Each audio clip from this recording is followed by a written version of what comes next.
Salut, c'est Mickaël. Salut, c'est Jérémy. Donc on se retrouve à nouveau pour une nouvelle vidéo sur les bases du développement personnel. Et on en profite pour vous souhaiter un joyeux Noël. Joyeux Noël. À tous et puis à toutes, en espérant que tout se passe bien, que ça se passe bien avec la famille, avec les amis pour ceux qui préfèrent passer ce genre d'événement avec la famille.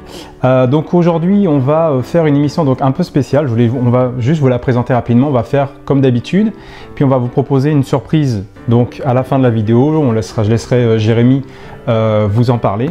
Oui. Et aujourd'hui, eh bien, on va parler d'un sujet. Faut-il séduire pour vendre ou pour se vendre? Voilà. Ok. Donc oui, à la fin de la vidéo, juste pour préciser, on vous offrira quelque chose pour célébrer ce petit Noël. Et je vous redis, hein, mais joyeux Noël, plein de bonheur pour vous, que ce soit une période que vous faites en famille ou certains seuls. On vous souhaite beaucoup de bonheur. Donc, faut-il séduire pour vendre ou se vendre? Donc, moi, l'exemple que je vais vous donner qui a été le plus frappant pour exprimer l'idée qu'on veut vous transmettre aujourd'hui, c'était en couple. En fait, je m'apercevais que je mentais à l'autre pour réussir à séduire, en fait, parce que j'avais peur de ne pas être aimé. Donc, je faisais semblant de transformer mes goûts. Enfin, pas que je mentais directement, mais disons que s'il y avait un goût que j'aimais pas, je le disais pas directement. Ou sur les styles musicaux, sur les styles de films. Parce que quelque part, on a peur que quand on donne, entre guillemets, les mauvaises réponses, je pense qu'on le fait tous à un moment, on a l'impression que si je donne la mauvaise réponse, l'autre risque de moins m'aimer ou qu'il risque d'avoir moins de points communs. Donc on a l'impression qu'il faut avoir un contrôle sur la personnalité qu'on a finalement pour réussir à maintenir l'autre dans notre vie le plus longtemps possible, quoi, en fait. En fait, je me suis aperçu que c'était une grosse connerie parce que on se met un stress inconscient, même conscient d'ailleurs, et c'est surtout qu'inconsciemment, au-delà de ça, on est en train de se dire que tout ce que je suis, toute la personnalité que je suis, n'a pas assez de valeur pour pouvoir être assez aimé d'un autre, en fait. Donc du coup, l'idée, c'est vraiment d'essayer d'accepter pleinement qui je suis, d'assumer ses goûts, hein, c'est ça le conseil que je peux vous donner par rapport à ça, même si c'est pas toujours évident, mais c'est vraiment de se dire, ok, si je veux attirer la personne qui est la plus adaptée à moi, que ce soit en amour, que ce soit professionnellement ou en amitié, plus je vais être sincère déjà moi avec moi-même, plus déjà l'autre personne d'une manière très terre à terre va pouvoir voir à qui elle a affaire, et du coup je vais avoir beaucoup plus de chances d'attirer la bonne personne.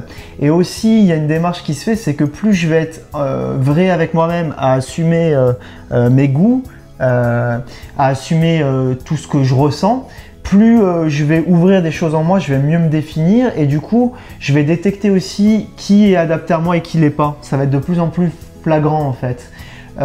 Plus je vois clair en moi, plus je vois clair en l'autre aussi, hein. C'est d'ailleurs là-dessus que nous on se sert de cette faculté-là pour aller travailler avec vous en séance, parce que plus on est au clair avec nous, plus on peut vous voir avec le plus de recul possible. Voilà. Donc je sais pas si c'est clair. Oui. Bah, pour moi c'est clair. Moi, pour mon exemple, alors l'idée c'est évidemment de rester sur sa propre proposition. Ce que tu dis, c'est ça. C'est plutôt que d'essayer de faire en fonction des uns et des autres. L'idée c'est de se faire confiance. Il y a vraiment cette notion de confiance. Plutôt que d'essayer d'aller chercher la validation extérieure. Et ça marche aussi dans le domaine du travail. Récemment, ça doit vous arriver aussi, des commerciaux qui vous appellent de temps en temps au téléphone. Donc là, je sors du domaine de l'affectif. Mais ça, on peut le transposer absolument partout. Et tous ces commerciaux qui vous appellent pour vous dire non, mais je ne suis pas là pour vous vendre. Et ça m'est arrivé la semaine dernière. J'ai eu quelqu'un qui, pour un référencement par rapport à notre établissement, et très insistant, mais vous voulez pas écouter ce que j'ai à vous dire, mais moi j'ai rien à vous vendre, je suis là simplement, et très insistant. Et du coup moi forcément au téléphone je lui dis attendez, vous êtes en train de me faire une proposition, je vous explique d'entrée que ça m'intéresse pas, mais vous n'avez même pas écouté ce que j'ai à vous dire, très insistant comme ça. Et moi à l'époque où j'étais dans la vente, alors c'est vrai qu'au début on a tendance à vendre à tout prix son produit, à vendre à tout prix parce que derrière on a la pression de l'employeur, donc pression extérieure, parce que on a une pression, on est vraiment comme emprisonné dans un, c'est pas une société, on est emprisonné dans ce qu'on a à faire, c'est les prérogatives qu'on nous donne. Et après l'idée c'est d'essayer de le faire quand même pour soi Et moi, quand je vendais mon produit, j'avais tellement confiance parce que j'estime qu'il faut savoir aussi choisir son entreprise et les produits qu'on a envie de vendre. Et moi, c'est ce que je faisais les dernières années. Et donc là, je repense à ce monsieur que j'avais au téléphone qui, lui, était très, très insistant et du coup, même lui, il s'agaçait. Donc en fait, le fait d'être sur, non pas sa proposition, mais d'être à tout prix sur les résultats, il faut que lui, je lui vende à tout prix mon produit. Ce décalage fait que non seulement il perd du temps, il s'agace, il m'agace aussi, et du coup, il n'est pas du tout sur sa proposition. Alors, je vous dis ça, je reviens toujours sur sa proposition. L'idée, c'est pas de se vendre. On n'a pas à se vendre ou à séduire qui que ce soit de manière générale. Tout ce que vous faites, je suis persuadé, je sais que c'est pas forcément évident, mais on peut choisir son entreprise, on peut choisir son activité, le travail qu'on veut faire. Ça peut être difficile, il y a peut-être des formations, des stages, mais il y a des propositions, il y a quand même des choses qui peuvent s'ouvrir, je pense. Et donc, l'idée, c'est si vous faites quelque chose qui vous plaît, vous n'avez pas besoin de le vendre. Vous avez juste à le présenter en fait. Donc présentez votre produit, vous présentez vous-même. Je suis peut-être un petit peu long quand je parle, non? Non, vas-y. Parce que je vois que tu souris. Donc enfin, l'idée c'est ça quoi en gros. Ouais. Du coup ça m'a coupé la chic. Bah vas-y, moi j'ai rien dit. Voilà, donc l'idée c'est ça, d'essayer de rester sur soi, sur son envie. Je me pose dessus et je vous parle de ce qui me plaît, quoi, de ce qui me passionne. Et ça suffit pour que ça intéresse qui a envie d'être intéressé par ça. Sans perdre du temps pour insister. Ouais. Voilà. À insister. Bah, de toute façon, c'est toujours pareil. C'est au lieu d'essayer de se vendre, on a juste à être en fait. Et ça se vend tout seul, malgré nous. Et ça me faisait penser en même temps que tu disais ça, on le retranscrit bien, on appelle ça la force de vente. Donc tu es déjà dans une force comme ça, tu as l'impression que tu es en train de batailler pour devoir vendre ton service en fait. Évidemment, il n'y a rien de négatif, on n'est pas en train de dire que vendre c'est négatif. C'est juste l'énergie qu'on met là. Et quand tu dis ça, quand lui au téléphone il essaye de te vendre justement un service, il met une pression de dingue. Donc ça veut dire que quand nous on est dans la négative à dire non, il se vexe quoi, tu vois. Ça veut dire qu'à un moment on s'implique trop dans la vente elle-même et aussi dans le couple de ce que je vous disais. Ça veut dire qu'à un moment on s'identifie à si je suis vendu, si mon produit est vendu ou si j'arrive à me vendre dans le couple entre guillemets, ça veut dire que je suis quelqu'un qui peut être aimé ou qui est aimé ou qui est validé, vous voyez. Alors que l'idée c'est plutôt d'être justement sur soi et se dire bon bah voilà, ça c'est mon produit, ça voilà comment moi je suis, j'aime ça. Et là une fois que vous êtes validé en n'ayant pas cette démarche de forcer mais d'être comme ça, bah en fait là vous allez vraiment avoir confiance en vous parce que du coup on sent vraiment que la personne elle nous aime ou qu'elle nous valide pour qui je suis en fin de compte ou ce que je dégage ou le produit voilà il a ça comme caractéristique.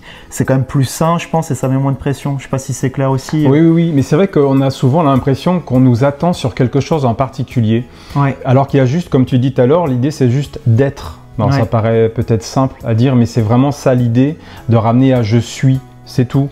Parce que sinon, on est toujours en train d'essayer de faire une démonstration pour vendre une idée, pour se vendre soi-même ou un produit. Et du coup, il y a quand même un forçage derrière, quoi.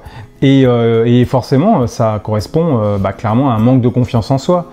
Et en plus, c'est traite parce que tu dis ça fait un manque de confiance en soi, mais on ne pourra jamais prendre confiance en soi. Ça veut dire que du coup, quand vous êtes dans cette démarche de forcer, si quelqu'un valide le fait que vous forciez, et tant mieux, ça fonctionne. On ne dit pas que c'est négatif. Mais là, en fait, ici, vous ne gagnez pas confiance en vous réellement parce qu'il y a la part de vous déjà inconsciente, même avant même que vous captiez ce qu'on est en train de dire là, qui se sent validée pas pour ce qu'elle est en fait en réalité.